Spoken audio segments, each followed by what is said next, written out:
สวัสดีครับผมสวัสดีFC สุภูทุกคนเนาะเมื่อนี้เดี๋ยวจะพาพี่น้องมาขึ้นบวงให้เบิ่งเด้อขึ้นบวงให้ห่างนกเป็ดห่างไก่ปลาห่างนกเขาได้เบิดพี่น้องเด้นกควักก็ได้เนาะครับเนาะ นี่คือเป็นสลิงเด้อพี่น้องเด้อเป็นไอ้บวงที่เฮ็ดด้วยสลิงพี่น้องนี่สลิงเนาะนี่เบิ่งใกล้ๆไอ้ส่วนปลายมันนี่ใส่ปัจจีเด้อพี่น้องเด้อปัจจีมันเป็นหัวเข็มหมุดปกติสลิงมันจะเป็นเส้นจังซี่เนาะครับเนาะ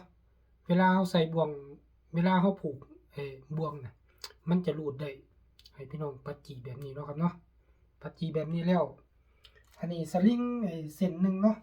ผมเอาจากฟาร์มนี่แหละพี่น้องส่วนตัวนี้เราก็ต้องปัจจีเด้อวงนี่เนาะครับเนาะวงแหวนนี่วงกลมนิดหน่อยนี่เอาลวดทองแดงมาพันแล้วก็ปัจจีให้มันบ่มีห้อยจอดนะพี่น้องนี่ปัจจีให้มันเรียบร้อยเนาะปัจจีผมก็นี่เนาะครับเนาะปัจจีตัวนี้เห็นบ่พี่น้องนี่ปัจจีตัวนี้เด้อ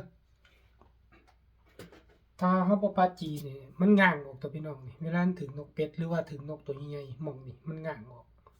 มันจะดูดเนาะครับเนาะให้พี่น้องปัจจี ส่วนหม่องนี้นี่เห็นบ่ที่ผมว่าให้พี่น้องเฮ็ดเป็นหัวเข็มหมุดเนี่ยเวลามันถึงมันจะบ่หลุดออกนะพี่น้องส่วนปลายมันนี่เวลาเฮาขึ้นเด้อพี่น้องเด้อเดี๋ยวขึ้นให้เบิ่งเนาะครับเนาะไอ้เชือกที่ใส่ส่วนนี้นะพี่น้องนี่ส่วนตรงนี้เนาะนี่เป็นสาย PE เนาะครับเนาะหรือว่าใครบ่มีสาย PE ก็ใส่เป็นเชือกไนลอนทักแหก็ได้พี่น้องนี่เนาะครับเนาะสาย PE ผมใส่ PE เบอร์8เนาะครับเนาะเบอร์8เบอร์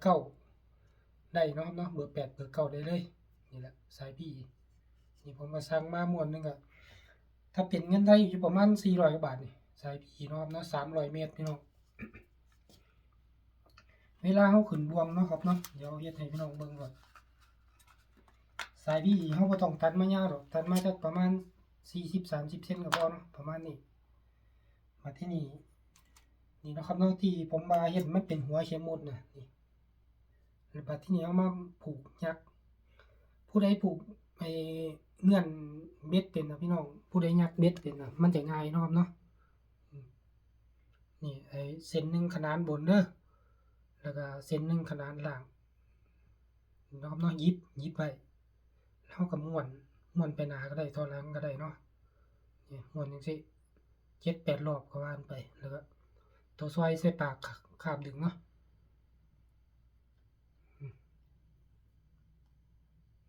หรือว่าผู้ใดมีวิธีผูกที่ดีกว่านี้ก็แนะนำมาได้เนาะนี่จะเป็นลักษณะนี้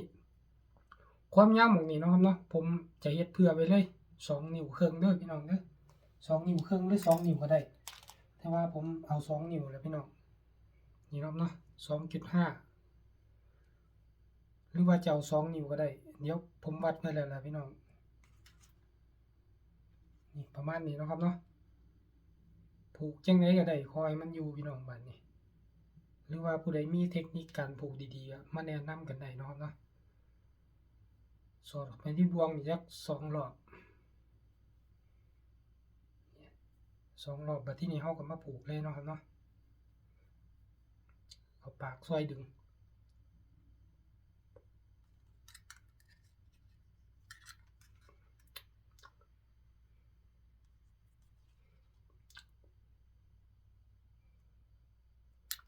4รอบพอ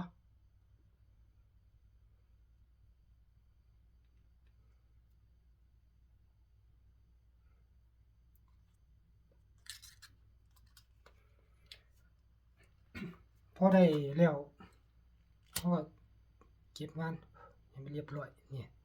มันจะได้ลักษณะแนวนี้เนาะครับเนาะนี่ลักษณะแนว2.5 นิ้วเด้อหรือว่าจะเอา2นิ้วก็ได้พี่น้อง2นิ้วมันก็จะประมาณนี้เนาะครับเนาะดักนกเขาดักไก่ปลาได้คือกันแต่ว่าผมต้องการประมาณนี้แหละนี่สลิงเนาะครับเนาะมันจะเป็นลักษณะแนวนี้นี่เห็นบ่เวลานกมันถึงมันจะรูดไปจังซี่นะรูดมันจะล็อกเลยเนาะครับเนาะบัดที่นี่ขึ้นคันเด้อพี่น้องเด้อทางนี้พี่น้องบ่ต้องปัดจีก็ได้ให้พี่น้องฮักหม้องนี้เนาะใส่ละครีมผมฮักขึ้นมาจักเส้นหนึ่งก็ได้หรือว่าครึ่งเส้นก็ได้เนาะครับเนาะ9 แล้วแต่ใจมักมันจะขึ้นมาจังซี่เนาะนี่บ่วงเฮาจะอยู่ลักษณะแนวนี้บัดที่นี่เนาะครับเนาะไอ้นี่เป็นกั้นเชื่อมมันเปียกน้ำสร้างเพิ่นบ่เอาเพิ่นเอาถิ่มผมก็เลยเก็บมาแช่น้ำแล้วมาทุบเอาแต่เหล็กข้างในมาแล้วก็มาคัดจักหน่อยนึงแล้วก็พ่นสีกันบ่ให้มันสนิมหลังเดียวใส่ได้โดนพี่น้องเอ้ยสลิงนี่บ่มีว่าจะบิดเบี้ยวเลยพี่น้องถ้าถึงนกเป็ดก็ได้เนาะนี่ผูกเป็นเงื่อ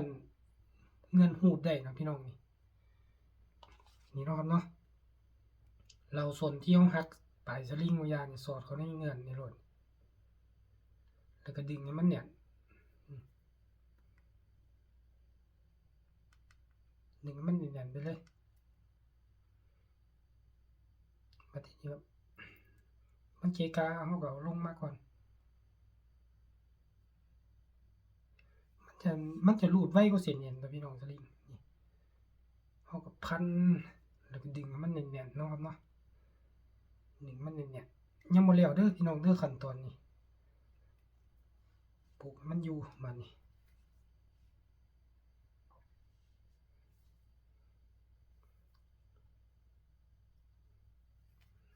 นี่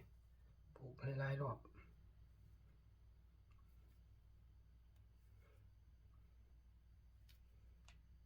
ผมลงเทิงเพจแล้วก็เทิงไอ้ YouTube เด้อพี่น้องเด้อวิธีการเฮ็ดเนาะถ้าเป็นเพจนี่ก็จะเป็นเกษตรอีสานฟาร์มพี่น้องถ้าเป็น YouTube อีสานพาถิ่น Channel เนาะครับเนาะฝากกดไลค์กดแชร์กดติดตามไว้นำแหน่พี่น้องเอ้ยยอดซับก็ยังบ่ได้เงินก็ยังบ่ได้นำเขาดอกพี่น้องเฮ็ดช่องแต่โดนแล้วพอได้จังซี่แล้วเนาะเก็บงานใช้ไฟรนจะออกมาลักษณะแนวนี้เนาะครับเนาะเห็นอยู่เนาะนี่สวยงามพี่น้องนี่เวลาเฮาใส่เนาะเฮาไปใส่ตามคิดว่ามันจะมีนกเป็ดหรือนกเขาน่ะย่างผ่านน่ะพี่น้องไก่ป่าย่างผ่านน่ะมันจะโอเคห่างจากดิน1ฝ่ามือเด้อถ้าใส่นกเป็ดเนาะครับเนาะถ้านกเขาก็ลดลงมาเหลือ3นิ้วประมาณนั้นแหละนกเป็ดไก่ป่าเอาซ้ำกันเลยซ้ำนี่มันจะถือคอเด้อพี่น้องเด้อถือขานี่ส่วนหน่อยพอได้จังซี่แล้วบัดทีนี้กาวร้อนเนาะครับเนาะให้พี่น้องยดหม้องนี้ถ้าบ่ยดบ่ได้เด้พี่น้องมันหลุด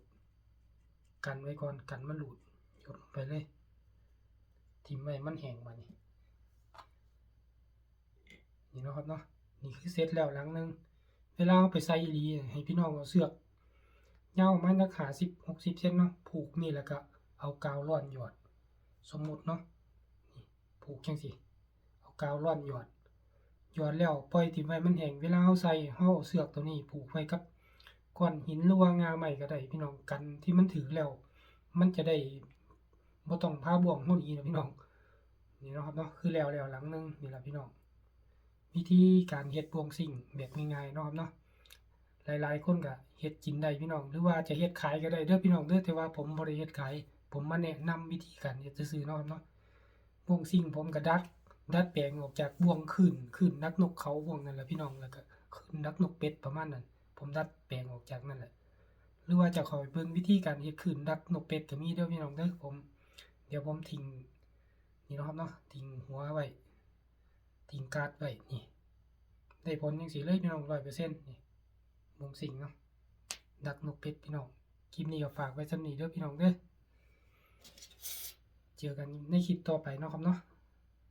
สวัสดีครับ